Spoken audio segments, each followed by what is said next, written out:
But still, we have Gateshead this weekend. It's looking like you'll finally get your 100th game in charge of the club, yourself and the management team. Let's just start with that. Did you think you'd get this far when you get the job, and what's the sort of highlights of taking it? I think in management, you never know how long you're going to be in a job. You want stability. Every club says they want stability. I think that's the biggest thing that we've had at this football club now. We've got stability.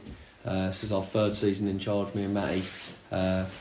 And it's some achievement, 100 appearances. We got told it the other day, and you wouldn't think that we've done 100 appearances. It's a lot of games. So yeah, look, we're very happy with it. The fans have been outstanding. I think there was times probably in the early stages when we went out the cup to Dagenham, they probably wanted us gone. But that is football. You understand that, and that's just the way football works. But I think what we've got now, though, that everyone's in it together, I think they understand our process, and they actually know why we play the way we play. And I think they're enjoying it now. I think if you look at some of the goals we're scoring, they're outstanding. They're always like 10 or 20 passes. And it's something that they can enjoy. And we're enjoying their support. Their support this season's been absolutely outstanding, considering, with everything going on in the world, with the prices of energy and everything like that, the fuel prices and travel not being on and stuff. The home and away, the fans have been absolutely outstanding. And I think the rewards have been there, and that's why we're in the league position we're in, because we're all in it together and we're all fighting together. Just to say, but there's been some games in our low points where that phrase "trust the process" has probably been thrown back at you, but it is a process, isn't it? And the improvement is there for all to see from your first game to what's going to be your 100th game now. Is it important to know that you've been back through this? Is it refreshing to see that? Because as you say, football can be quite heartbreaking at times and cutthroat. Is it an instance here where we've got that you've had the time to sort of really implement your ideas and how you play? No, definitely. I think it's always harder for us at Wealdstone, because when we start having success like we have in the last 3 seasons now, people come and take your players, and it's a model as a football club that we need, because then we get the next player coming along, which is key, because we want to build a young, hungry squad, which we have. So it's a little bit frustrating at times on that sense, because we were just looking at it the other day and we lost 8 players out of our starting 11 from last season and had to build again, and it took time. We had a very sticky patch this season where we didn't win a game in 5. We probably didn't win a game in 8, and we lost 5 on the bounce, but we had five or 6 key players out, and that's the biggest thing in this league. When you see it, when you have 5 or 6 key players out, it's so hard to compete. No matter what you do, tactically, everything goes out the window, because you're asking people to play out position. But the fans stuck with us. That's the one thing that was brilliant this year. When we went through that sticky patch, the fans stayed behind after games.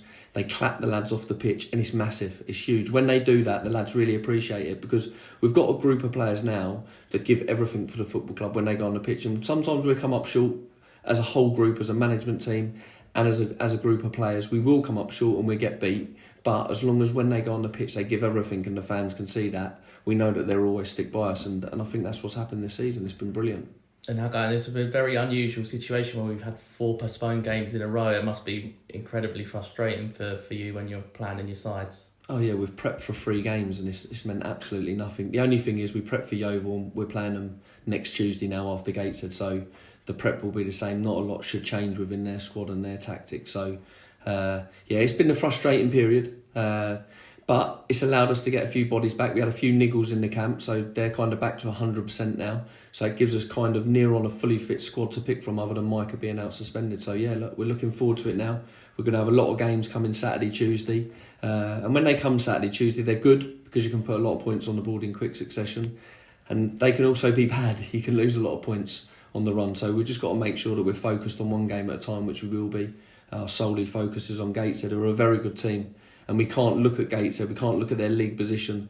These are one of the most dangerous teams in the division for us as a management team. When you research them and watch them, they're very good footballing team. Yeah, they really give us a game up at their place back in August. They played Wrexham the other night and were beaten, but they seemed like really quite unlucky, and they gave a good account of themselves in that game too. Does that give them an advantage where that they have played recently and we may take a few minutes to get going? Yeah, I think when you're playing games, you have the minutes in your legs and you have that match sharpness. We've been having in-house games, which we've tried to keep us getting minutes into the lads' legs rather than just training.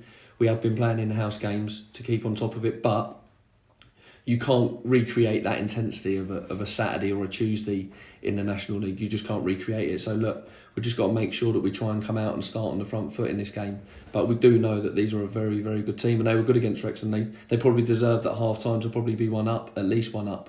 They created good chances.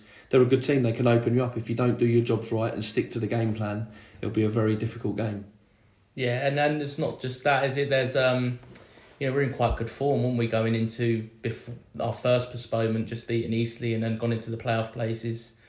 Postponements really affected everyone, so it only means we're actually 2 points out of the playoff places and could go into them again this Saturday. And I think it's 1 defeat in 9 as well, isn't it? So yeah. Has that upset momentum, or is it a case of just...